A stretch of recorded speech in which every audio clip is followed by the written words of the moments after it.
Good afternoon students, आप सभी का स्वागत है AJIS एकेडमी पर। मैं हूं पवन धनगर और हम लोग अर्थ के स्ट्रक्चर के बारे में आज पढ़ने वाले हैं। ठीक है स्टूडेंट्स, हमने यूनिवर्स का जो फॉर्मेशन था किस तरीके से हुआ था ये देख चुके हैं। ठीक है, उसके बाद में हमारा अर्थ का फॉर्मेशन किस तरीके से हुआ, अर्थ के ऊपर लाइफ जो है किस तरीके से अस्तित्व में आई, उसने सर्वाइवल की स्टेज से लेकर के और आज तक की स्थिति तक हम पहुँचे हैं। ठीक है, अब हम पढ़ने वाले हैं कि जो हमारी पृथ्वी है ना, उसकी आंतरिक संरचना, उसका इंटरनल स्ट्रक्चर कैसा है, जो कि एक बहुत ही सिंपल सा और बहुत ही पूछे जाने वाला टॉपिक है ना। तो यूपीएससी हो, एमपीपीएससी हो या कोई भी एग्जाम हो, वहाँ पर जनरल स्टडीज़ का अगर पेपर होता है तो उसमें ये चीज़ ज़रूर पूछी जाती है। अर्थ का इंटरनल स्ट्रक्चर जो है, देखो अब चूंकि अर्थ पर हम रहते हैं इसलिए हमें इसके बारे में सारा कुछ नॉलेज होना चाहिए। और अर्थ के अपर सरफेस की अगर हम बात करें तो एटमॉस्फेयर हुआ है ना, और ये गैसेज हुई, ये सारी चीज़ें, नदी तालाब, इनके बारे में जनरली सबको पता होता है ना। पर इंटरनल स्ट्रक्चर में अगर हम जाते हैं तो उसके बारे में जो इन्फॉर्मेशन है वो बहुत कम है और इसीलिए आज हम उसको पढ़ने वाले हैं। ठीक है स्टूडेंट्स, तो चलिए इंटरनल स्ट्रक्चर की अगर हम बात करें तो हमारी पृथ्वी जो है, पहले तो सोलर सिस्टम में हमारा अर्थ प्लैनेट जो है वो 3rd नंबर पर आता है, सभी को मालूम है ना। इसके बाद में केवल और केवल हमारी जो सोलर सिस्टम है उस पर अर्थ पर ही जो लाइफ है वो पॉसिबल है।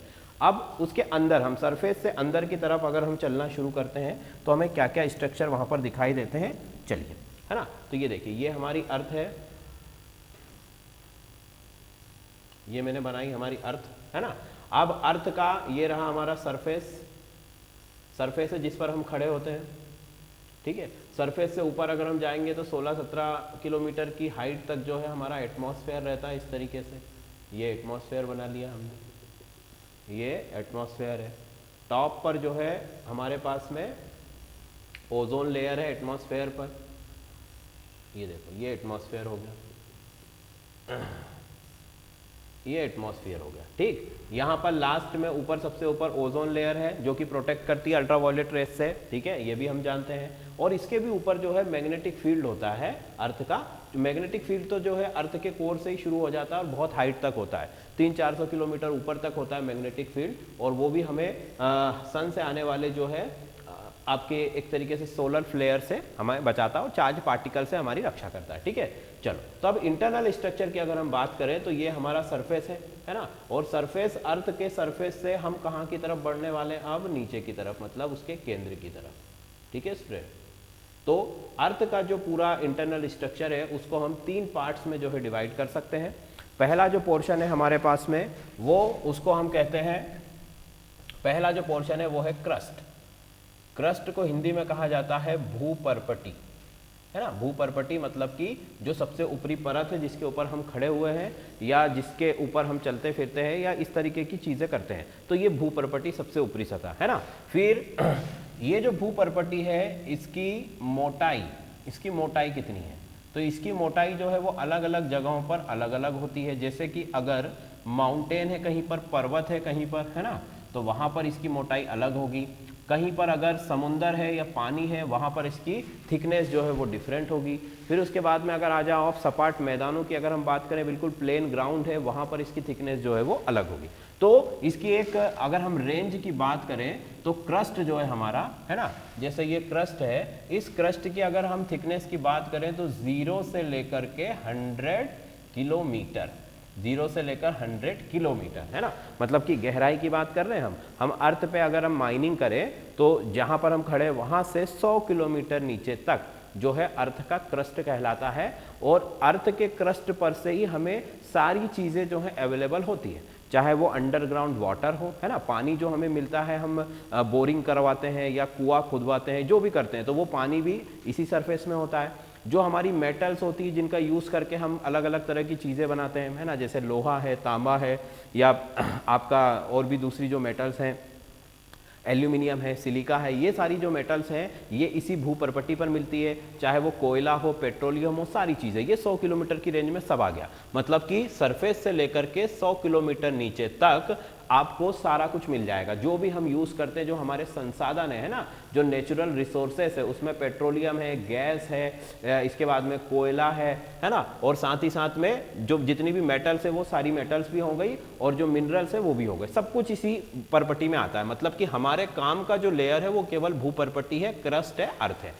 अर्थ के जो क्रस्ट है उसके अगर नीचे हम जाएंगे, है ना, नीचे की तरफ जाओगे तो उससे हमारे काम का कोई भी चीज या सब्सटेंस वहां पर नहीं मिलता है। ठीक है, तो फिलहाल अभी हम क्रस्ट की बात कर रहे हैं। तो क्रस्ट जो है भूपर्पटी है, ये 0 से 100 किलोमीटर इसकी जो है थिकनेस होती है। अब अगर हम बात करें कि देखो जैसे कहीं पर पर्वत है, मान लो यहाँ पर कोई पर्वतमाला है, ये पर्वत है, सॉरी इसको हम सरफेस से बनाते हैं, है ना, जैसे ये मान लीजिए ये पर्वत है, कोई माउंटेन है, ये माउंटेन है। तो अब माउंटेन जहां पर होगा तो ऑब्वियसली जो पत्थरों से बना हुआ है पूरा पर्वत, तो वहां पर जो है आपका जो क्रस्ट का जो थिकनेस है वो सबसे ज्यादा होता है। मतलब 100 किलोमीटर से ज्यादा नहीं होगा, वो थिकनेस होगा लगभग 30 किलोमीटर से लेकर के 100 किलोमीटर की रेंज में। मतलब कि यहाँ पर जो अर्थ का क्रस्ट है वो सबसे ज़्यादा थिक होता है, सबसे ज़्यादा मोटा होता है, जिसको हम कहते हैं कि माउंटेन रेंज हो या कोई पठार हो, है ना, ऐसी पथरीली जगह जहाँ पर हो, या टीला जिसको हम बोल सकते हैं ऊंची जगह, वहाँ पर अर्थ के क्रस्ट की मोटाई सबसे ज़्यादा होती है। ठीक है, क्यों होती है भाई? क्योंकि यहाँ पर इतना सारा वेट पड़ने वाला है, तो उसको संभालने के लिए नीचे का जो फाउंडेशन होता है वो भी उतना ही स्ट्रांग होता है। ये तो ऑब्वियसली बात है, हम घर वगैरह भी बनाते हैं तो जितनी ऊंची बिल्डिंग है तो उसकी जो नींव होती है, फाउंडेशन होता है, वो भी उतना ही थिक होता है। तो सेम केस यहाँ पर भी है कि माउंटेन पर्वतों की श्रृंखलाओं के नीचे भूपर्पटी की जो मोटाई है वो 30 से 100 किलोमीटर तक हो सकती है। ठीक है, मतलब कि मैक्सिमम हो सकती है। उसके बाद आगे चलो तो जो मैदानी इलाके, मतलब सपाट इलाके हैं इस तरीके से, है ना, घास के मैदान हो गए या बड़े बड़े, जैसे हमारा उत्तर प्रदेश से लगा करके नीचे तक हमारा जो पूरा एक प्लेन होता है ना, जिसका लेवल जो है सी लेवल के लगभग बराबर होता है, वहां पर मैदानी इलाकों में जो है लगभग 0 से 30 किलोमीटर, 0 से 30 किलोमीटर जो है यहाँ पर इसकी मोटाई होती है। ठीक है, और सबसे कम जो है वो कहाँ पर होती है? सबसे कम जो इसकी थिकनेस होती है वो होती है वाटर के अंदर, पानी के अंदर। जैसे देखो अब ये उल्टा हो गया, है ना, माउंटेन और जो सी है हमारा, वो दोनों एक दूसरे के अपोजिट है, क्योंकि माउंटेन में जो है इस तरीके से स्ट्रक्चर बन रहा है और सी में इस तरीके से गड्ढा बन रहा है। मतलब कि एक दोनों ही एक दूसरे के अपोजिट चीजें हैं। यहाँ पर ऊपर की तरफ उभार आ रहा है या नीचे की तरफ गड्ढा हो रहा है। तो यहाँ पर आप देखोगे कि अर्थ का जो क्रस्ट है, अगर मान लो हमारा जो सी है ना, वो सी की एवरेज अगर हम गहराई की बात करें तो डेप्थ की बात करें तो 5 से 5.5 किलोमीटर उसकी एवरेज डेप्थ होती है ना। सबसे ज्यादा उसकी डेप्थ जो है वो 11.7 किलोमीटर है, जो कि प्रशांत महासागर में मिलता है। तो प्रशांत महासागर में सबसे ज्यादा भी है और कहीं कहीं पर 1 मीटर भी डेप्थ है। तो अगर एवरेज डेप्थ की बात करें तो 5 से 5.5 किलोमीटर इसकी डेप्थ है समुद्र की। मतलब कि सी आपका जो वाटर का लेवल है ना, ये मान लो यहाँ पर ये पानी भरा हुआ है, तो यहाँ से 5 किलोमीटर तक तो गहरा है, समुद्र पानी है, तो उतनी जो उसकी थिकनेस है वो तो वैसे ही रिड्यूस हो जाती है, 5 किलोमीटर तो वैसे ही रिड्यूस हो गया। उसके अलावा भी इसके नीचे का जो क्रस्ट है उसकी जो थिकनेस है वो सबसे कम होती है ना। यहाँ पर इसकी थिकनेस जो होती है, जैसे 0 से 30 यहाँ पर है, तो ये 0 से 5 या 7 किलोमीटर के आसपास होती है। ठीक है स्टूडेंट, तो बात समझ में आ रही है कि अर्थ का जो क्रस्ट है, इस क्रस्ट की टोटल जो आपकी मोटाई है वो 0 से लेके 100 तक होती है। कहीं कहीं पर जो है ये 1 किलोमीटर है, 2 किलोमीटर है, 5 किलोमीटर है, और कहीं कहीं पर पूरे 100 किलोमीटर तक जाती है ना। तो मैंने आपको बता दिया कि अगर पर्वत की स्थिति है तो 100 किलोमीटर, 30 से 100 किलोमीटर, अगर मैदान है तो 0 से 30, और अगर आपका जो है समुंदर या पानी या कोई गहरी झील है तो वहां पर जो है इसका 0 से 5 या 7 किलोमीटर के आसपास इसकी थिकनेस होती है। ठीक है स्टूडेंट, तो ये तो बात हो गई थिकनेस की। अब अगर हम बात करें तापमान की, टेम्परेचर की, तो इसका जो टेम्परेचर होता है वो कितना होता है भाई? इसका जो टेम्परेचर है, देखो ये आप नोट करते चलिएगा, है ना, क्योंकि बहुत सारी चीज़ें हो जाएंगी तो फिर आप लोग भी मिक्सिंग हो जाएगा। तो अर्थ के क्रस्ट का अगर टेम्परेचर की बात करें तो एक नॉर्मल टेम्परेचर जहाँ पर हम रह रहे हैं, है ना, 25 या 26 डिग्री का एक नॉर्मल टेम्परेचर, एवरेज टेम्परेचर अगर हम लेके चले तो सरफेस पर तो इतना ही टेम्परेचर है। तो 25 डिग्री के टेम्परेचर से जो है इसकी जो अंदर अगर आप जैसे जैसे अर्थ में जाते हैं तो टेम्परेचर इंक्रीज होता है ना, क्योंकि अर्थ का जो कोर है बहुत ज़्यादा हॉटेड होता है, बहुत ज़्यादा गर्म होता है। तो जितनी गहराई में आप जाते हो उतना ही ज़्यादा तापमान में वृद्धि होती जाती है। ठीक है, तो अब 25 तो सरफेस पर टेम्परेचर है, नीचे आप जाओगे तो यहाँ से 25 से फिर 200 या फिर 200 से 1000 किलोमीटर तक, मतलब कि 1000 डिग्री सेंटीग्रेड तक, ये इतना टेम्परेचर का जो है यहाँ पर डिफरेंस होता है। अब जो देखो 1000 जो है ये कहाँ पर मिलेगा आपको टेम्परेचर, ये बिल्कुल मेंटल, जहाँ से मेंटल शुरू हो रहा है ना, जैसे ये क्रस्ट हो गया, क्रस्ट के बाद मेंटल शुरू होगा, अगला जो जोन है हमारा अर्थ का, तो उस मेंटल में आपको लगभग 900 या 1000 डिग्री का टेम्परेचर मिलता है, जहाँ पर क्रस्ट जो है एंड हो जाता है। तो हम मान सकते हैं कि 25 से लगा करके आप 600-700 जो डिग्री का टेम्परेचर है ना, वो अर्थ के अर्थ का जो क्रस्ट है वहां पर मिलता है। ऊपर की तरफ कम मिलेगा, जैसे जैसे नीचे जाते जाओगे वैसे वैसे टेम्परेचर जो है बढ़ता जाता है। और एवरेज अगर बात करें तो 25 से 200 डिग्री का जो टेम्परेचर है वो ओवरऑल क्रस्ट का होता है ना। कहीं कहीं पर क्रस्ट का टेम्परेचर ज्यादा भी होगा, कहीं कहीं पर कम भी होगा। तो एवरेज टेम्परेचर 25 से 200 डिग्री सेंटीग्रेड क्रस्ट का टेम्परेचर होता है। ठीक है स्टूडेंट, चलिए फिर आगे की अगर हम बात करें तो इसमें देखो यहां पर भी जो है क्रस्ट जो है इसकी डेंसिटी की अगर हम बात करें, घनत्व की बात करें, तो घनत्व की अगर हम बात करें तो क्रस्ट को भी हम दो तरीके से हम इसको डिवाइड कर सकते हैं ना। क्रस्ट को भी हम दो भागों में डिवाइड कर सकते हैं। इसको मैं फिर से बनाता हूं, ये देखो ये तो हो गया हमारा सरफेस। अब ये जो आपकी थिकनेस है क्रस्ट की, इसको हम दो पार्ट्स में डिवाइड कर सकते हैं। इसको हम बोलते हैं अपर क्रस्ट, है ना, और नीचे वाले को बोलेंगे हम लोअर क्रस्ट, अपर और लोअर क्रस्ट। तो जो अपर क्रस्ट होता है ना, अपर क्रस्ट जो होता है उसका जो डेंसिटी है वो होती है 2.8 ग्राम पर क्यूबिक सेंटीमीटर, है ना। और जो लोअर क्रस्ट होता है उसकी डेंसिटी जो होती है वो लगभग 3 ग्राम पर क्यूबिक सेंटीमीटर होती है। ठीक है स्टूडेंट, अब ये डेंसिटी का मतलब अगर किसी को नहीं पता है तो वो भी मैं बता देता हूं। डेंसिटी का मतलब है कि जैसे हमने कहा कि पर ग्राम क्यूबिक सेंटीमीटर, मतलब कि ये क्यूब बनाया मैंने, क्यूब का मतलब घन, जैसे ये 1 सेंटीमीटर का मैंने क्यूब बनाया है ना, ये 1 सेंटीमीटर का क्यूब है जिसकी सभी भुजाओं की लंबाई जो है 1 सेंटीमीटर है, मतलब 1 सेंटीमीटर ऊंचा है, 1 सेंटीमीटर चौड़ा है और 1 सेंटीमीटर लंबा है। तो वो क्यूब जैसे हम वो होता ना पासा होता जिस तरीके से वैसा, तो ये क्यूब है, घन है। तो इस 1 सेंटीमीटर के क्यूब में, 1 सेंटीमीटर के क्यूब में जो है 2.8 ग्राम पदार्थ आता है ना। मतलब इस क्यूब के अंदर हम बात करें तो मिट्टी, जैसे पृथ्वी जो है मिट्टी से बनी हुई है, या एल्यूमिनियम है, सिलिका है, जितने भी उसमें मटेरियल हैं अर्थ के सरफेस में, उन सरफेस में से अगर आप जैसे एक मुट्ठी भर के अगर वहां से मटेरियल उठाते हो तो वो एक मुट्ठी जैसे आप उठा रहे हो वैसे ही आपको कितना उठाना है, 1 क्यूबिक सेंटीमीटर। तो 1 क्यूबिक सेंटीमीटर के अंदर 2.8 ग्राम, है ना, ग्राम पदार्थ उपस्थित होगा। और यही अगर हम लोअर क्रस्ट की बात करें तो डेंसिटी बढ़ती जाएगी। जैसे जैसे आप सरफेस से नीचे की तरफ जाओगे तो डेंसिटी क्या हो जाएगी, इंक्रीज हो जाएगी। क्यों? क्योंकि ग्रेविटेशनल फोर्स भी इंक्रीज हो रहा है, साथ में प्रेशर जो है वो भी क्या हो रहा है, इंक्रीज हो रहा है। जैसे जैसे आप दाब लगाते हो, प्रेशर लगाते हो, तो क्या होता है कि पदार्थ का घनत्व जो है बढ़ते जाता है, जो डेंसिटी है वो इंक्रीज होते जाती है। तो नीचे की सरफेस का 3 ग्राम, मतलब वहां पर 1 सेंटीमीटर क्यूब में 3 ग्राम पदार्थ होगा, और ऊपर की तरफ जो है 2.8 ग्राम पदार्थ होगा। ठीक है स्टूडेंट, चलिए अब हम बात करें कि ये भूपर्पटी जो है, ये क्रस्ट जो है ये किससे बना है। भूपर्पटी और क्रस्ट जो है ये मुख्य रूप से दो चीजों से मिलकर बना है।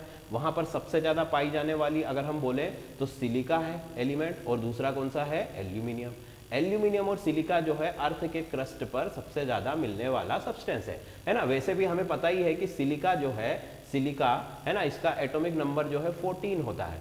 पीरियोडिक टेबल में इसका एटॉमिक नंबर जो है 14 है।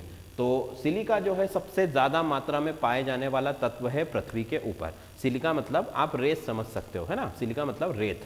तो रेत, सैंड जो है वो सबसे ज्यादा, उसके बाद में क्या है, एल्यूमिनियम। तो सिलिका और एल्यूमिनियम इन दोनों से मिलकर ही हमारा अर्थ का जो क्रस्ट है वो बनता है। तो सिलिका और एल्यूमिनियम, ठीक है। तो इसी वजह से इसको सियाल बोला जाता है। इसको कंबाइनली क्या बोला जाता है, सियाल।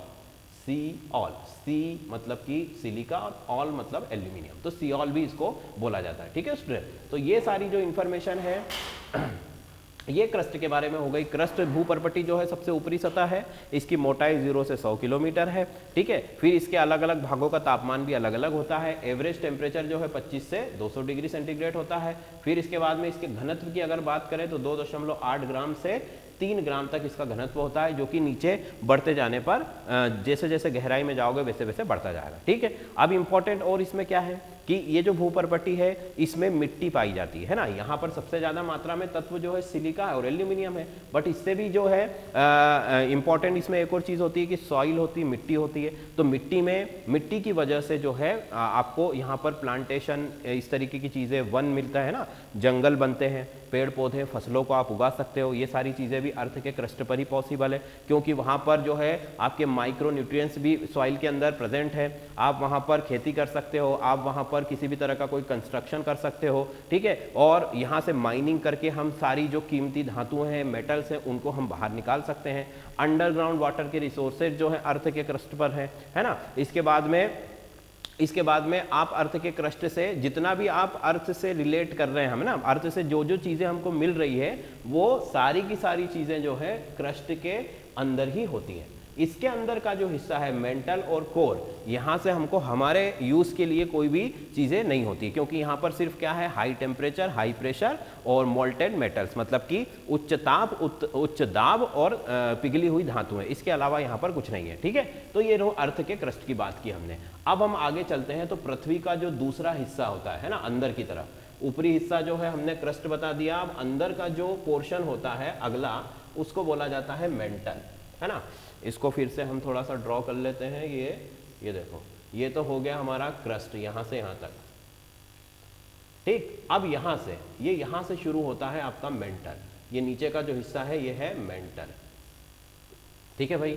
अब मेंटल जो है, इसकी सबसे पहले हम थिकनेस की बात करें तो जैसे मैंने ये बना दिया, ये हो गया आपका, ये देखो यहाँ से, मतलब क्रस्ट जो है आपका लोअर क्रस्ट, वहां से मेंटल शुरू हो गया है और कहाँ तक जा रहा है, आउटर कोर तक। ये देखो यहाँ पर मैं इसको लिख देता हूँ कि ये आउटर कोर है और ये जो है आपका इनर कोर है, इनर कोर, है ना। मतलब कि आपकी जो धरती है उसके कोर में, उसके कोर का मतलब केंद्र में, केंद्र को भी हमने दो भागों में बांट दिया, एक तो आंतरिक केंद्र है और एक बाहरी केंद्र है। उसका क्या मतलब होता है वो भी मैं अभी बताऊंगा। तो अभी फिलहाल हम मेंटल की बात करें तो मेंटल कहाँ से शुरू हो गया, lower region of crust, crust के अंतिम हिस्से से शुरू हो गया, है ना। और कहाँ पर खत्म होगा, जो आउटर कोर है उसके ऊपरी सतह पर खत्म हो जाएगा, आउटर कोर की ऊपरी सतह पर जो है खत्म हो जाएगा, ठीक। अब अगर बात करें सबसे पहले इसकी थिकनेस की, तो थिकनेस कितनी होती है, तो अब देखो 100 किलोमीटर पर तो हमारा क्रस्ट एंड हो रहा था, तो मेंटल जो है ऑब्वियसली 100 किलोमीटर से शुरू होगा। 100 किलोमीटर से शुरू होकर ये जाता है लगभग 2900 किलोमीटर तक, मतलब कि आपके लगभग 3000 किलोमीटर तक जो है ये जाता है, ठीक है। 100 किलोमीटर से लेकर इसकी थिकनेस होती है 2900 किलोमीटर, मतलब ये जो आपका पूरा एरिया है इसकी अगर हम मोटाई की बात करें तो ये 100 से लेकर 2900 किलोमीटर के आसपास होती है। कहीं कहीं पर कम होगी, कहीं कहीं पर ज़्यादा होगी, ठीक है। ये डिपेंड करता है कि वहाँ पर जो क्रस्ट है उसकी जो है किस तरीके से वहाँ पर बनावट है और नीचे कोर में जो है किस तरीके से वहाँ पर चीज़ें फॉलो हो रही है। अब देखो भाई, यहाँ पर जो आपका मेंटल है इसको भी हमने 3 भागों में बांट रखा है। मेंटल को भी हमने 3 भागों में बांट रखा है। सबसे ऊपर वाले को हम कह सकते हैं कि ये अपर पोर्शन है ना, दूसरा जो है मिडिल पोर्शन है और तीसरा जो है वो लोअर पोर्शन या लोअर मेंटल है।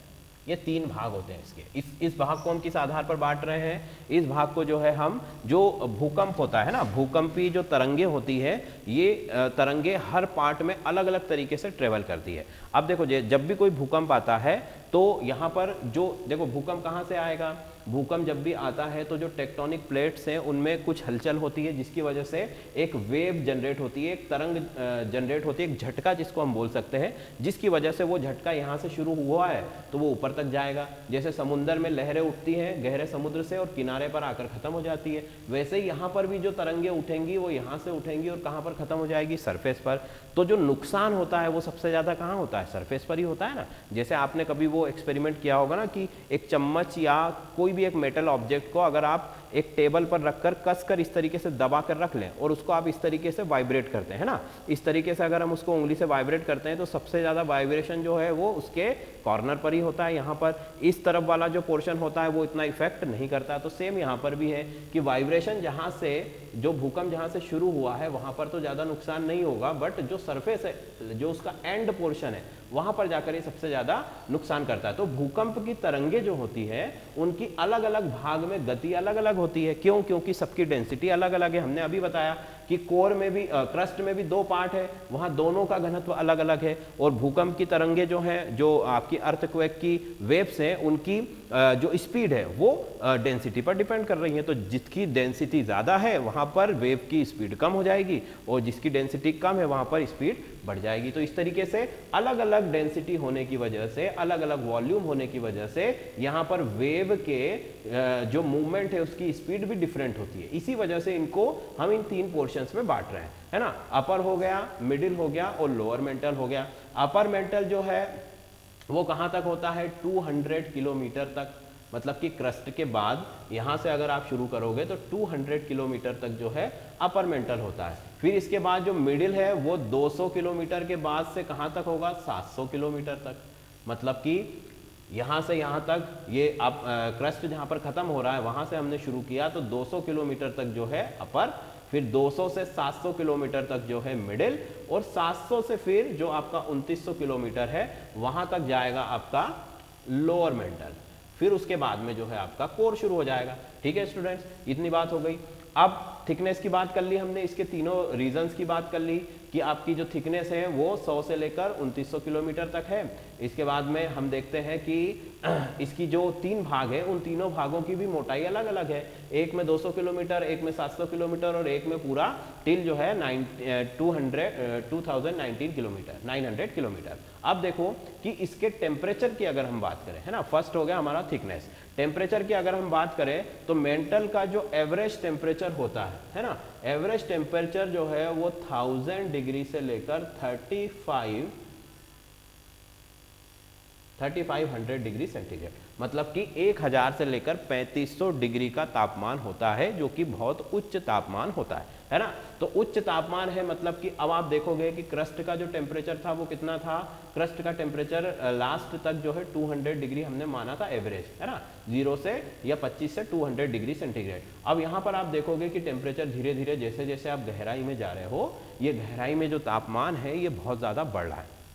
अच्छा चलो, एक चीज़ मैं पहले आपको ये पूछना चाहता हूँ आपसे कि अभी हम इतनी देर से बोल रहे हैं कि जैसे जैसे गहराई में जाएगा तो तापमान बढ़ेगा, है ना, पृथ्वी की खुदाई करोगे तो तापमान बढ़ेगा। तो ये पृथ्वी के अंदर जो इतना तापमान है ये कैसे आया, ये कहाँ से आया? ठीक है, जैसे कि एक थ्योरी तो हम ये बता सकते हैं कि भाई जो पृथ्वी जब शुरू में बहुत गर्म थी तो वही तापमान अभी तक उसमें मेंटेन है ना। हो सकता है कि जो उसके ऊपर की जो सरफेस है वो सब इंसुलेटिंग है, जो ऊष्मा रोधी है, जिसकी वजह से उसका तापमान जो है वो बाहर नहीं निकल पा रहा है। ठीक है, बट यहाँ पर जो ये एक्चुअल इसका जो टेम्परेचर होता है, ये टेम्परेचर जो है वो सूर्य के गुरुत्वाकर्षण बल के कारण आता है, सूर्य की गर्मी के कारण नहीं आता। सूर्य की गर्मी के कारण तो ऊपरी सतह का तापमान बढ़ता है ना। सूर्य के प्रबल गुरुत्वाकर्षण बल के कारण, मतलब कि उसका जो ग्रेविटी है वो उसकी ग्रेविटी बहुत ज़्यादा स्ट्रांग होती है, उसके कारण होता क्या है कि सूर्य का गुरुत्वाकर्षण बल अर्थ को इस तरीके से प्रेस करते रहता है। उसकी जो प्रबल गुरुत्वाकर्षण बल है वो अर्थ को प्रेस करती रहती, दबाती रहती इस तरीके से, और इस तरीके से बार बार मॉलिक्यूल्स को जो है दबाने की वजह से वहां पर जो है हीट जनरेट होती है ना। जैसे कि हम देखते हैं ना कि कोई भी अगर आप ऑब्जेक्ट को भी हाथ में लेकर इस तरीके से आप उसको प्रेस करोगे, दबाओगे, तो उसका भी टेम्परेचर जो है बढ़ने लगेगा। तो वही सेम रीजन जो है यहाँ पर है, सूर्य के प्रबल गुरुत्वाकर्षण के बल के कारण पृथ्वी को वो इस तरीके से दबाता रहता है ना। तो उसकी वजह से जो है अर्थ का जो टेम्परेचर है वो इनर उसका जो टेम्परेचर है ये बहुत ज़्यादा है और हमेशा मेंटेन भी है ना, ये कम भी नहीं हो रहा है। अब देखो, तो ये तो उसकी वजह बता दी मैंने कि यहाँ पर इस वजह से जो है गुरुत्वाकर्षण बल के कारण इसका तापमान जो है कम नहीं होता है। तो 1000 से लेकर के 3500 डिग्री, है ना, यहाँ इतना जो है एवरेज टेम्परेचर होता है मेंटल का। जैसे जैसे देखो, क्योंकि मेंटल कहाँ पर जुड़ा हुआ है, कोर से, और कोर का टेम्परेचर हमें मालूम है कि कोर का टेम्परेचर तो बहुत ज़्यादा है, 4000 से ऊपर है। तो 4000 से ऊपर है तो जैसे ये कोर को टच करेगा, ये जो लोअर मेंटल वाला जो रीजन होगा यहाँ पर जो है आपको इतना टेम्परेचर देखने को मिल जाएगा 3500 डिग्री के आसपास। ठीक है स्टूडेंट, तो थिकनेस की बात कर ली हमने, टेम्परेचर की बात कर ली। अब बात करते हैं हम वॉल्यूम या उसकी डेंसिटी की बात करते हैं। वॉल्यूम पहले, डेंसिटी की बात करते हैं। तो जो मेंटल है ना, मेंटल जो है फर्स्ट ऑफ ऑल तो ये सिलिका और मैग्नीशियम से बना हुआ है। किससे बना हुआ है? सिलिका और मैग्नीशियम से। मतलब कि सिलिका तो ऊपर भी थी, यहाँ पर भी है, वहाँ पर ऊपर जो है एल्यूमिनियम था, यहाँ पर क्या आ चुका है, अब मेंटल आ चुका है, मैग्नीशियम आ चुका है। तो सिलिका और मैग्नीशियम इन दो तत्वों से मिलकर जो है मेंटल का फॉर्मेशन हुआ है, मेंटल का निर्माण हुआ है। ठीक, वॉल्यूम की अगर हम बात करें तो अगर पूरी पृथ्वी के रिस्पेक्ट में अगर हम देखें, पूरे अर्थ के रिस्पेक्ट में, तो 83% जो है इसका वॉल्यूम होता है मेंटल का। मतलब कि पूरी पृथ्वी का अगर 100 हम मान रहे हैं तो यहां पर जो है इसका अकेले का जो वॉल्यूम है मेंटल का वो कितना है, 83% उसका आयतन है पृथ्वी की तुलना में, है ना। और अगर मास की बात करें तो 68%, मास की अगर हम बात करें तो 68% जो है इसका मास होता है। मास मतलब द्रव्यमान, द्रव्यमान जो है 68%। ठीक है स्टूडेंट, ये हो गई बात। और डेंसिटी की अगर बात करें, घनत्व की अगर बात करें तो घनत्व तो जो है इसका यहाँ पर ये मान के चलिए 3 से लेकर के 5 ग्राम पर क्यूबिक सेंटीमीटर। मतलब कि यहाँ का भी घनत्व भी जो है धीरे धीरे बढ़ते जा रहा है, डेंसिटी भी जो है धीरे धीरे इंक्रीज हो रही है, बढ़ रही है, और साथ ही में जो है टेम्परेचर भी बढ़ रहा है। ठीक है, तो डेंसिटी 3 से 5 ग्राम पर क्यूबिक सेंटीमीटर। ठीक है, वॉल्यूम जो है 83%, मास जो है वो 68%। ठीक है स्टूडेंट, और किन धातुओं से मिलकर बना है ये, किन पदार्थों से मिलकर बना है, सिलिकॉन और मैग्नीशियम से मुख्य रूप से। देखो ऐसा नहीं है कि सिर्फ सिलिकॉन और मैग्नीशियम ही है, दूसरी बहुत सारी चीजें हैं, पर जो मैक्सिमम अमाउंट है वो किसका है, सिलिका का है और मैग्नीशियम का है मेंटल के अंदर। और क्रस्ट के अंदर जो है सिलिका और एल्यूमिनियम, ये दो चीजें। ठीक है स्टूडेंट, चलिए फिर आगे चलते हैं। ये हो गई बात मेंटल के बारे में। अब मेंटल के बाद आता है हमारा लास्ट जो है कोर। अच्छा, कोई बता सकता है क्या कि यूनिवर्स में सबसे ज्यादा डेंसिटी किसकी होती है, कौन सा प्लेनेट है या कौन सा ऐसा ऑब्जेक्ट है यूनिवर्स में जिसकी सबसे ज्यादा डेंसिटी होती है। देखो अभी जैसे हमने कहा कि जो हमारी डेंसिटी है अर्थ का, जो ओवरऑल डेंसिटी की अगर बात करें तो हम 5 से 5.5 ग्राम पर क्यूबिक सेंटीमीटर होती है। मतलब कि 1 सेंटीमीटर, इतने से हिस्से में 1 सेंटीमीटर का जो क्यूब बनेगा उसमें जो है 5 ग्राम पदार्थ आता है। ये अर्थ का घनत्व होता है, अर्थ की डेंसिटी होती है। पर अगर हम, है ना, यही एक क्यूब कहां पर जाकर बनाए, ब्लैक होल के ऊपर। स्टूडेंट्स, ब्लैक होल की जो डेंसिटी है, ब्लैक होल का जो घनत्व है वो यूनिवर्स में सबसे ज्यादा होता है ना। ब्लैक होल क्या है, ब्लैक होल मैंने बताया था जब हमने स्टार्स पढ़े थे कि ब्लैक होल जो है जब तारा मर जाता है तो ब्लैक होल बनता है। तो ब्लैक होल का घनत्व कितना होता है आपको पता है कि 1 सेंटीमीटर क्यूब, है ना, जहां पर ये सिर्फ 5 ग्राम पदार्थ आ रहा है 1 सेंटीमीटर क्यूब में। और अगर आप ब्लैक होल का इतना सा हिस्सा लेते हो तो उसका पूरा जो मास है वो अर्थ से भी ज्यादा होता है। कितना होता है, अर्थ से भी ज्यादा। मतलब पूरी अर्थ को आप प्रेस करके इतना सा बना दो, वो होता है ब्लैक होल की डेंसिटी। ठीक है, तो ब्लैक होल जो है वो बहुत ही डेंस ऑब्जेक्ट होता है और इसी वजह से वो लाइट को भी जो है मोड़ देता है। चलो, ये तो हो गई कुछ एक एक्स्ट्रा नॉलेज की बात। अब वापस आ जाते हैं हम, अब कोर की बात करें, है ना। तो कोर जो है हमारा ये 2 पार्ट्स में है, एक है आउटर कोर और एक ये वाला जो है इनर कोर। इनर कोर और आउटर कोर, मतलब कि ये भाय है और ये आंतरिक है।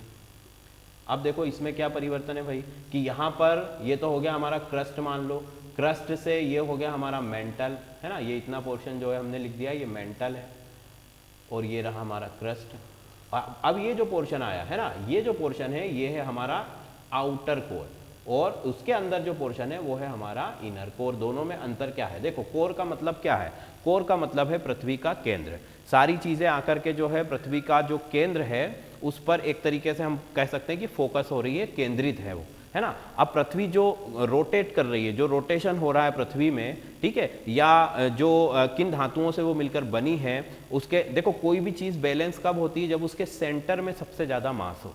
अगर मास, मान लो ये ऑब्जेक्ट है, अगर मैं इसके इस तरफ मास ज़्यादा कर दूंगा ये इस तरफ चला जाएगा, अगर इस तरफ मास ज़्यादा होगा तो ये इस तरफ चला जाएगा, बट अगर इसके सेंटर में मास ज़्यादा होगा तो ये बैलेंस हो जाएगा। तो सेम यहाँ पर भी है कि अर्थ के सेंटर में जो है सबसे ज़्यादा मास है, सबसे ज़्यादा डेंसिटी है, जिसकी वजह से अर्थ एक तरीके से बैलेंस भी है और अपनी जो एक्सिस है, अपनी जो धुरी है उस पर आसानी से घूमती भी रहती है। ठीक है, क्योंकि अगर ऑब्जेक्ट बैलेंस नहीं है तो उसका रोटेशन तो आप करा दोगे पर वो थोड़े देर के बाद रुक जाएगा। बट अगर बैलेंस ऑब्जेक्ट है, जैसे वो होता है ना, वो उसको क्या बोला जाता है, जो हाथ पे रखकर इस तरीके से घुमाया जाता है, खिलौना आता है, रोटर क्या बोलते हैं उसको, स्पिनर, है ना। तो जो स्पिनर होता है उसमें भी बैलेंस, उसमें जो मास होता है वो बीच में होता है, और एक बार आप उसको घुमाते हो तो वो काफ़ी देर तक घूमता रहता है क्योंकि उसका बैलेंस बहुत अच्छा है। तो सेम केस अर्थ में भी है कि अर्थ का जो सेंटर है वहाँ पर मास भी ज़्यादा है और बहुत अच्छी तरीके से बैलेंस है। इसी वजह से अर्थ जो है जब से घूमना शुरू हुई है तब से अभी तक जो है रोटेट कर रही है इस तरीके से अपने एक्सिस पर। ठीक है, चलो अब आगे चले। तो जो आपका कोर है ये किन किन चीज़ों से मिलकर बना है। सबसे पहले हम आउटर कोर की बात करते हैं। तो आउटर कोर जो है सबसे पहले तो ये लिक्विड स्टेट में होता है। कौन सी स्टेट में होता है? लिक्विड, मतलब कि द्रव अवस्था में। यहाँ पर क्या है? यहाँ पर पिघली हुई धातुएं हैं, पिघली हुई धातुएं हैं या मेटल है, मोल्टन मेटल है ना, मोल्टन मेटल से पिघली हुई धातुएं हैं। ठीक, अगर इसकी हम गहराई की बात करें सबसे पहले कि ये कितना है, तो यहाँ पर देखो मेंटल कहाँ खत्म हुआ था, यहाँ पर 2900 किलोमीटर, है ना। 2900 किलोमीटर से आप नीचे चले जाओ, नीचे चले जाओ बिल्कुल सेंटर तक, है ना। तो ये जो डिस्टेंस है ये 6370 या 78 किलोमीटर के आसपास है। कितनी है? 2900 किलोमीटर से लगा करके आप यहाँ तक पूरे केंद्र में अंदर तक पहुँच गए, है ना। तो वो जो डिस्टेंस है, वो जो उसकी जो थिकनेस है वो कितनी है? 6378 किलोमीटर। 6378 किलोमीटर जो है इसकी ओवरऑल डिस्टेंस है यहाँ से यहाँ तक की। ठीक, अब इसको भी हमने दो भागों में बांट रखा है। एक तो अभी हम आउटर कोर की बात कर रहे हैं, तो आउटर कोर में क्या है? लिक्विड, मतलब कि जितनी भी धातुएं हैं, धातुएं कौन सी है? दो ही मेन जो मेटल है यहाँ पर दो है, एक तो आयरन और एक निकल, है ना। निकल मतलब कि 29 इसका एटॉमिक नंबर है और आयरन का जो है 26 है। दोनों भारी धातु हैं और इन दोनों को लेने का क्या तात्पर्य है? मतलब इन दोनों से जो पृथ्वी का निर्माण हुआ है वो केंद्र में यहाँ पर इन दोनों धातुओं के कारण यहाँ जो है चुंबकीय क्षेत्र उत्पन्न होता है, मैग्नेटिक फील्ड उत्पन्न होती है ना। मैग्नेटिक फील्ड बनती है क्योंकि ये दोनों जो है डाई मैग्नेटिक सब्सटेंस है। तो मैग्नेटिक फील्ड जब ये बनाते हैं जिसकी वजह से हमारी अर्थ का प्रोटेक्शन होता है। चलो उसके बारे में मैं आगे बताऊंगा। तो आयरन और निकल ये दो चीज़ों से मिलकर बनी हुई है, लिक्विड स्टेट में ही ये दोनों चीज़ें पिघली हुई अवस्था में है, मतलब कि एक तरीके से एक जेली लाइक स्ट्रक्चर है ना, एक अर्ध ठोस तरल है। आप पूरी तरीके से इसको सॉलिड भी नहीं कह सकते हो, पूरी तरीके से पानी जैसा पतला भी नहीं है, बहुत थिकर लिक्विड है, मतलब बहुत गाढ़ा द्रव है, क्योंकि ये क्या है? ये पिघली हुई धातुएं हैं। ठीक है, पिघली हुई धातुएं हैं। अब इसकी अगर डिस्टेंस की अगर हम बात करें तो ये 1900 मतलब 2900 किलोमीटर जहां पर मेंटल खत्म हो रहा था वहां से ये 5100 मतलब कि 5100 किलोमीटर 5100 किलोमीटर तक जाता है। मतलब कि ये आउटर कोर की बात कर रहे हैं हम, 2900 किलोमीटर से शुरू हुआ और यहाँ पर जो एंड हुआ है वो एंड का जो थिकनेस है वो कितना है? 5100 किलोमीटर। बात समझ में आ रही? 2900 से 5100 किलोमीटर। तो अगर इसको हम काउंट करेंगे तो 5100 में से 2900 को आप घटा दीजिए, है ना। तो ये कितना बन जाएगा भाई? ये बन जाएगा, देखो 2200 किलोमीटर के आसपास ये आ रहा है। मतलब कि जो आउटर कोर है उसका जो थिकनेस है वो कितना है? 2200 किलोमीटर। 2200 किलोमीटर, 2200 किलोमीटर के आसपास का इसका थिकनेस है। ठीक, अब ये बना किन किन चीज़ों से है? आयरन और निकिल से बना हुआ है।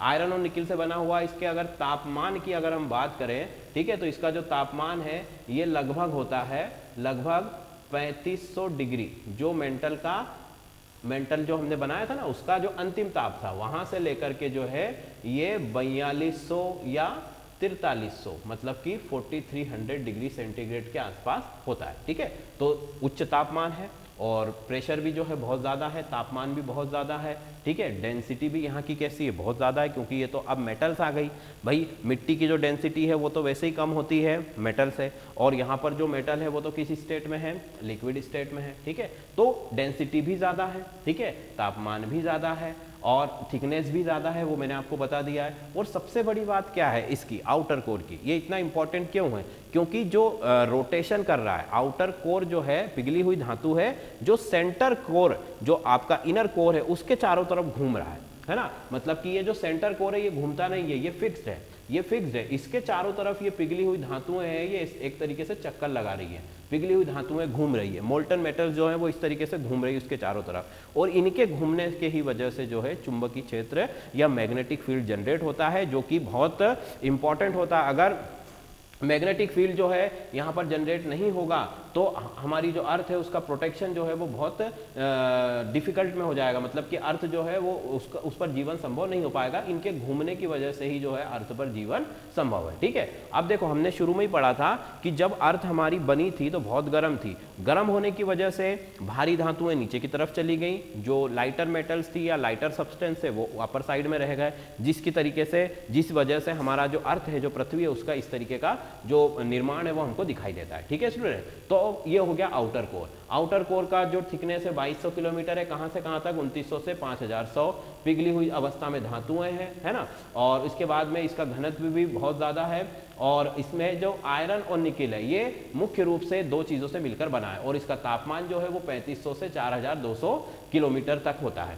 अब इसमें सबसे ज्यादा जरूरी चीज है कि ये रोटेशनल पार्ट है अर्थ का, ये पिघली हुई धातुएं घूमती रहती है ना, और घूमने की वजह से जो है बहुत सारी चीजें यहाँ पर घटित होती है। अब आगे चलें तो इनर कोर, सबसे अंदर वाले कोर की अगर हम बात करें तो सबसे अंदर वाला जो कोर है ये पहली चीज तो ये सॉलिड है, और दूसरी चीज की ये घूम भी नहीं रहा है ना। इनर कोर की अगर हम बात करें तो ये सॉलिड स्टेट में है, ठोस अवस्था में है।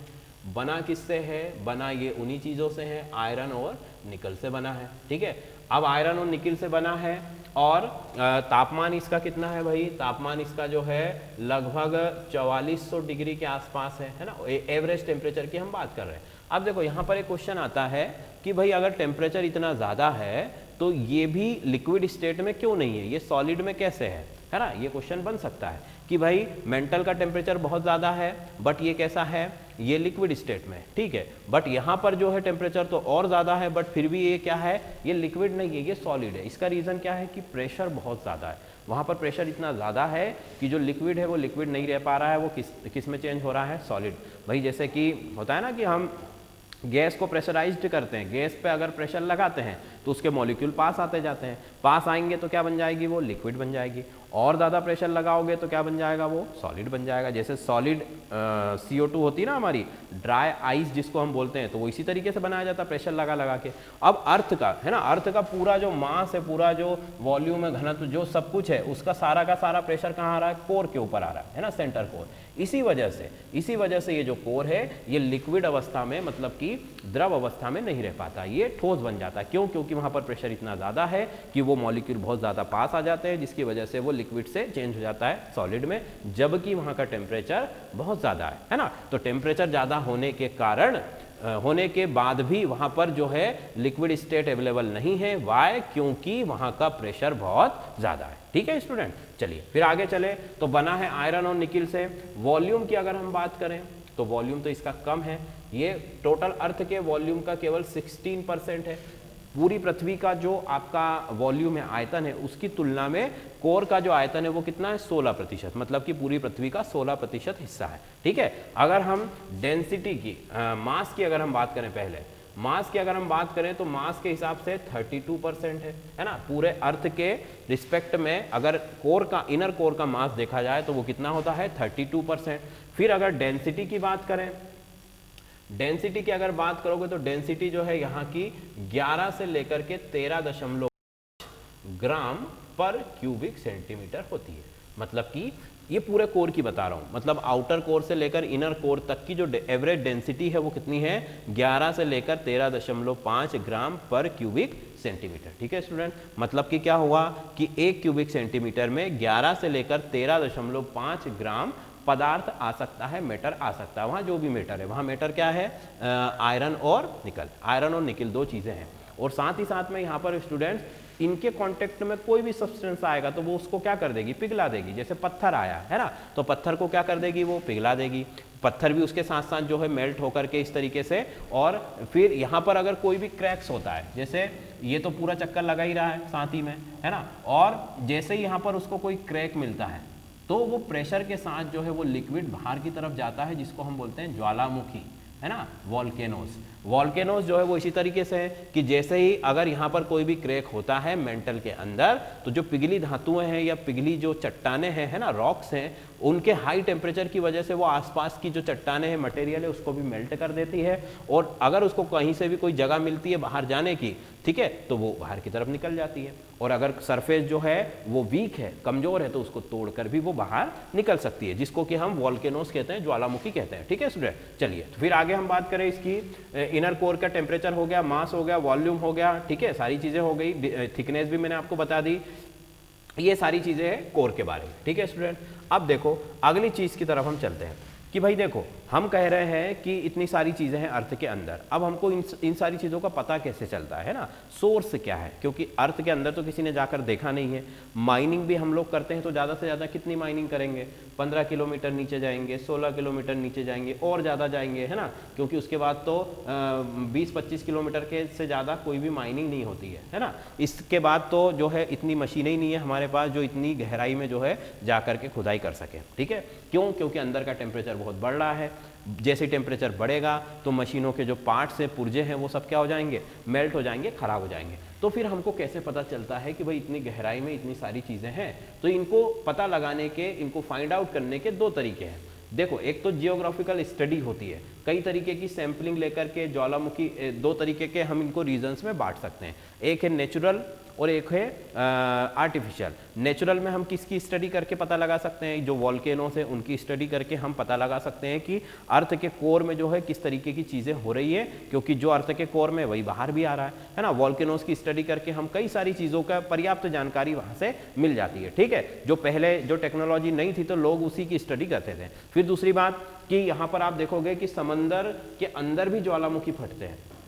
ऐसा नहीं कि ज्वालामुखी वॉल्केनो सिर्फ पहाड़ों से और इस तरीके की चीजों से ही निकलते हैं, समंदर के अंदर, मतलब ये ऊपर पूरा पानी भरा हुआ है।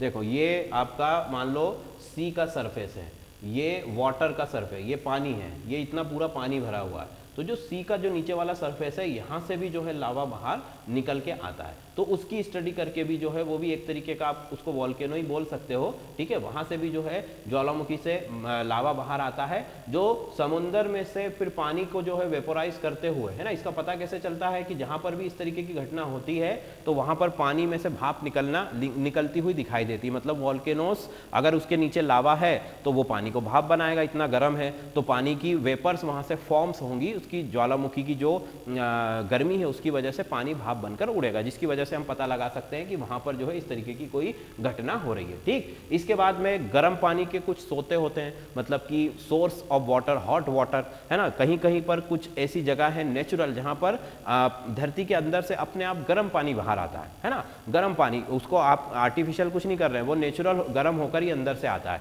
तो उसकी स्टडी करके भी हम इस तरीके की कई सारी चीजों को जो है जानकारी निकाल सकते हैं। ठीक, इसके बाद अगर हम बात करें आर्टिफिशियल क्या सोर्स है, तो आर्टिफिशियल तो देखो दो तीन चीजें हैं। सबसे पहला तो डेंसिटी, हम अलग अलग डेंसिटी को जो है मेजर करके इक्विपमेंट के थ्रू, सैटेलाइट की इमेजिंग के थ्रू, है ना, थर्मल इमेजिंग के थ्रू, स्पेक्ट्रम के थ्रू, ऐसे कई सारी मशीनें और कई सारे ऐसे साधन हैं जिनके द्वारा हम क्या कर सकते हैं, जिनके द्वारा हम स्कैनिंग करके और वहाँ की डेंसिटी को फाइंड आउट कर सकते हैं। देखो डेंसिटी अगर हमको पता चल जाती है तो वहाँ पर होने वाली कई सारी घटनाओं के बारे में हम जानकारी निकाल सकते हैं। ठीक है, तो डेंसिटी तो मैं आपको बता ही चुका हूँ कि अलग अलग सरफेस की डेंसिटी कितनी कितनी होती है। सरफेस अगर है तो सबसे कम डेंसिटी है, प्रेशर कम है ना। अब देखो घनत्व बढ़ रहा है तो उससे क्या अंदाजा लगता है कि भाई जैसे जैसे घनत्व बढ़ रहा है दैट मीन्स कि वहां पर प्रेशर जो है बढ़ता जा रहा है, टेम्परेचर भी क्या है, बढ़ता जा रहा है। ठीक है, मतलब कि अगर वहां पर मान लीजिए कोई चीज सॉलिड स्टेट में है, मतलब कि वो हैवी मेटल ही हो सकती है, क्योंकि हैवी मेटल ही इतना प्रेशर और टेम्परेचर सहन कर सकती है। तो वहां से फिर जैसी डेंसिटी पता लगती है तो उसके साथ साथ हम कई सारी चीजों का अंदाजा या कई सारी चीजों के बारे में इंफॉर्मेशन वहां से निकाल सकते हैं। ठीक है, तो पहला तो हो गया घनत्व। दूसरा जो है हमारा तापमान की अगर हम बात करें तो तापमान से भी कई तरीके की जानकारी मिल सकती है। हमने कहा कि क्रस्ट का जो टेम्परेचर है वो कितना है भाई, क्रस्ट का टेम्परेचर अभी बताया मैंने आपको कि 0 से 200 डिग्री होता है। अब देखो जैसे ये पृथ्वी है, हम कह रहे हैं कि नीचे जैसे आप जाओगे तो टेम्परेचर क्या होगा, इंक्रीज होगा, बढ़ेगा। तो ये किस रेंज में बढ़ता है वो रेंज भी मैं आपको बता देता हूं कि अगर आप सरफेस से लगाकर, है ना, जैसे ये सरफेस है, सरफेस से लगाकर आप 8 किलोमीटर नीचे जाते हैं, 8 किलोमीटर नीचे जाते हैं तो 32 मीटर पर आपका जो है 1 डिग्री सेंटीग्रेड टेम्परेचर बढ़ता है। 8 आप सरफेस पर खड़े हो, आप नीचे जाइए 8 किलोमीटर नीचे तक ये चीज़ होती है। 8 किलोमीटर नीचे तक आप जाओगे मतलब कि प्रत्येक 32 मीटर पर 32 मीटर के ऊपर आपका 1 डिग्री टेम्परेचर जो है बढ़ जाएगा। मतलब कि अगर हम बात करें 32 मीटर पर 1 डिग्री का टेम्परेचर यहाँ पर बढ़ जाएगा। और 1 किलोमीटर में कितने मीटर होते हैं? 1000 मीटर होते हैं। मतलब कि अगर हम 1 किलोमीटर में कितना तापमान बढ़ेगा तो ये हम देख सकते हैं कि 30-35 डिग्री के आसपास टेम्परेचर बढ़ जाएगा। मतलब कि 1 किलोमीटर नीचे जाने पर सरफेस का टेम्परेचर अगर 25 डिग्री है तो 1 किलोमीटर नीचे आप जाओगे तो वो टेम्परेचर कितना हो जाएगा? 25 से आप 30 इसमें अटैच कर दीजिए, जोड़ दीजिए, है ना। तो ये कितना हो जाएगा? ये लगभग हो जाएगा आपका 60 या 55 के आसपास हो जाएगा, है ना। 25, 35, 45, 55, हाँ 55 डिग्री सेंटीग्रेड के आसपास इसका टेम्परेचर बढ़ जाएगा। तो हर 1 किलोमीटर के बाद हर 1 किलोमीटर पर 30-35 डिग्री टेम्परेचर बढ़ रहा है। और अगर मीटर से बात करें तो 32 मीटर पर 1 डिग्री का तापमान जो है यहाँ पर बढ़ता है। और ये चीज़ कहाँ तक होगी? 8 किलोमीटर तक, ठीक है। अब आगे देखो, अगले 100 किलोमीटर तक इसके बाद के जो 100 किलोमीटर है ना, उन 100 किलोमीटर में आप देखोगे कि 1 किलोमीटर नीचे जाने पर 12 डिग्री का टेम्परेचर बढ़ता है ना। मतलब अब टेम्परेचर और बढ़ गया कि शुरू के 8 किलोमीटर तक जो है 1 किलोमीटर नीचे जाने पर 30 डिग्री टेम्परेचर बढ़ रहा था, मतलब कि 32 मीटर पर 1 डिग्री बढ़ रहा था। अब नीचे अगर आप जाओगे तो 100 यहाँ पर 1 किलोमीटर की जो रेंज है उसमें 12 डिग्री टेम्परेचर का जो है डिफरेंस आ जाएगा। 12 डिग्री टेम्परेचर बढ़ता जाएगा, कम तो होना ही नहीं है, बढ़ना ही है नीचे जाओगे, ठीक। अगला देखो तो 300 किलोमीटर तक और गहराई में जाते हो आप। 300 किलोमीटर तक जो है यहाँ पर 1 किलोमीटर की रेंज में आपको 2 डिग्री टेम्परेचर सिर्फ बढ़ेगा। अब देखो, कुछ लोगों को लग सकता है कि ये तो कम हो रहा है टेम्परेचर, पर टेम्परेचर यहाँ भी कम नहीं हो रहा है, टेम्परेचर की जो डिफरेंस है वो कम हो रहा है ना। मतलब कि आप धीरे धीरे जैसे जैसे नीचे जाते हैं तो टेम्परेचर, सभी जगहों का टेम्परेचर बहुत ज़्यादा है। सरफेस पर आपको डिफरेंस इतना ज़्यादा इसलिए दिख रहा था क्योंकि सरफेस पर टेम्परेचर बहुत कम है और थोड़ा सा नीचे जाओगे तो टेम्परेचर बढ़ जाएगा। बट जैसे जैसे आप नीचे जाओगे तो सभी जगह गर्म है, इसलिए टेम्परेचर का जो डिफरेंस है वो कम है। तापमान का अंतर कम हो रहा है, तापमान कम नहीं हो रहा है। तो 300 किलोमीटर पर जाओगे तो हर 1 किलोमीटर पर 2 डिग्री का तापमान जो है बढ़ जाएगा। फिर आगे देखो, उसके नीचे अगर 300 किलोमीटर के नीचे आप और नीचे जाते हो तो फिर पर 1 किलोमीटर पर जो है आपका 1 डिग्री का टेम्परेचर जो है इंक्रीज होगा, ठीक है। मतलब कि हम फिर से बोले तो 8 किलोमीटर तक 32 मीटर में 1 डिग्री बढ़ेगा, 8 के बाद 100 किलोमीटर में 1 किलोमीटर पर 12 डिग्री बढ़ेगा, फिर उसके बाद 300 किलोमीटर में 1 किलोमीटर पर 2 डिग्री बढ़ेगा और उसके बाद जो है 1 किलोमीटर पर 1 ही डिग्री टेम्परेचर बढ़ता है। मतलब कि टेम्परेचर में अंतर कम हो रहा है परंतु तापमान कम नहीं हो रहा है, तापमान नीचे जाने तक बढ़ता ही जाएगा। और लास्ट में जो है कोर का जो टेम्परेचर है वो मैं आपको बता ही चुका हूं कि लगभग 4500 डिग्री का टेम्परेचर अर्थ के जो पृथ्वी है उसके केंद्र में होता है, ठीक। और जैसे जैसे ऊपर आएंगे, और देखो ये पूरी सतह अर्थ का टेम्परेचर मेंटेन होने के 2 कारण है ना। पहला कारण तो क्या है कि ये सारा का सारा क्या है, एक इंसुलेटेड मटेरियल है। इंसुलेटेड मतलब कि ऊष्मारोधी है, तो पृथ्वी के जो अंदर की गर्मी है वो आसानी से बाहर नहीं आ पाती, इसलिए उसका तापमान अभी तक उतना ही उच्च बना हुआ है। और दूसरा जो कारण है वो कौन सा है, ग्रेविटेशनल फोर्स ऑफ सन, सूर्य का जो गुरुत्वाकर्षण का बल है उसकी वजह से यहाँ पर जो तापमान है वो धीरे धीरे जो है इंक्रीज होता रहता है, ठीक है स्टूडेंट। तो ये था इंटरनल स्ट्रक्चर ऑफ अर्थ। तो देखो इसमें हमें याद रखने वाली चीज़ें क्या है वो तो समझ लो पहले कि जो देखो 2-3 चीज़ें बता देता हूँ। देखो यहाँ पर 2-3 तरीके की जो है डिसकंटिन्यूटी होती है। डिसकंटिन्यूटी का मतलब है कि हिंदी में उसको बोलते हैं अनियमितताएं या असंबंधता। इसका क्या मतलब होता है यहाँ पर जरा समझ लो कि जैसे देखो जब भी 2 सरफेस मिलते हैं, जैसे कि हमने अगर मान लो ऑयल और वाटर को मिक्स किया है ना, तो ऑयल और वाटर को जब मिक्स होगा तो दोनों मिक्स तो होते नहीं है, तो इसीलिए जहाँ पर वो दोनों लिक्विड जहाँ पर मिलते हैं उस सरफेस पर जो है कुछ अनियमितताएं होती है। मतलब कि कुछ एक तरीके से ऑयल जो है पानी के ऊपर तैरने लगता है और वहाँ की जो स्थिति होती है वो ना तो वाटर की होती है ना ही ऑयल की होती है, मतलब कि वो मिक्सिंग वाली स्टेज हो जाती है। तो देखो जैसे हमारा ये जो क्रस्ट है, ये क्रस्ट जहाँ पर ख़त्म होता है ये मान लो मेंटल है ना, ये मेंटल है हमारा, ये क्रस्ट है। तो क्रस्ट जहाँ पर एंड हो रहा है और मेंटल जहाँ से शुरू हो रहा है, तो ये जो लाइन होती है, ये जो एरिया होता है, यहाँ पर भी डिसकंटिन्यूटी होती है, मतलब कि अनियमितताएं होती है। अनियमितताएं जैसे हम कह रहे हैं कि क्रस्ट का घनत्व इतना होता है, मेंटल का इतना होता है। क्रस्ट का मान लो कि 2.8 है, यहाँ पर मेंटल का जो है 3 है, तो यहाँ पर जो डेंसिटी है वो इन दोनों से अलग होगी। क्यों? क्योंकि यहाँ पर ये दोनों चीजें मिल रही है, मिक्स हो रही है, तो उसको बोला जाता है अनियमितताएं। तो देखो यहाँ पर पूरे नीचे तक अगर आप जाओगे तो 2-3 तरीके की मिक्सिंग आपको मिलेगी। तो पहली तो जो है देखो कहाँ पर है कि अपर क्रस्ट और लोअर क्रस्ट, मतलब कि 2 क्रस्ट बताए थे मैंने, मान लो ये अपर क्रस्ट है, ये लोअर क्रस्ट है ना, ये इसको हम लिख देते हैं लोअर क्रस्ट। तो दोनों के बीच जब ये दोनों सरफेस जहां पर मिलते हैं, वो जो लाइन है ना, वहां पर जो डिसकंटिन्यूटी होती, अनियमितता या असंबद्धता होती है, उसको बोला जाता है कोनार्ड डिसकंटिन्यूटी। हिंदी में भी मैं लिख देता हूं कोनार्ड, है ना, कोनार्ड अनियमितता। ये नाम हमको याद रखना है क्योंकि ये इंपॉर्टेंट है, पूछे जाते हैं। कोनार्ड डिसकंटिन्यूटी, और डिसकंटिन्यूटी क्या होती है मैं बता चुका हूं। अब अगला देखो, अगली डिसकंटिन्यूटी जो है वो है मोहो डिसकंटिन्यूटी। मोहो कहां पर मिलेगी?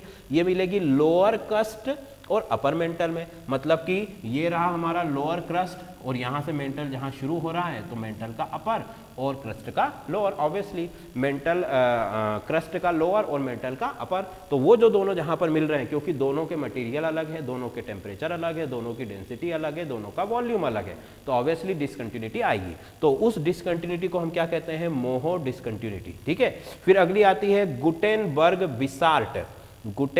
बिसार्ट असंबद्धता या डिसकंटिन्यूटी। ये कहां मिलेगी? लोअर मेंटल और आउटर कोर, जहां भी 2 सरफेस मिलेंगे वहां पर डिसकंटिन्यूटी मिलेगी। तो लोअर मेंटल और आउटर कोर। ठीक, फिर अगला क्या है? लेहमैन असंबद्धता या लेहमैन डिसकंटिन्यूटी। ये कहां पर मिलेगी? आउटर कोर और इनर कोर। ये भी 2 चीजें हैं, जो 2 चीजें जहां पर भी मिलेंगी तो इस तरीके की डिसकंटिन्यूटी होंगी। ठीक है, जैसे 2 कल्चर, 2 संस्कृति वाले लोग जब मिलते हैं तो वहां पर भी इस तरीके की जो है कुछ मिसअंडरस्टैंडिंग होती है, तो वैसे ही यहाँ पर भी हो रहा है। ठीक है, तो ये चारों डिसकंटिन्यूटी जो है, इनका नाम भी हमको अच्छे से याद रखना है। ठीक है स्टूडेंट, तो आज का लेक्चर हम ओवर करते हैं। ठीक है, थैंक यू वेरी मच।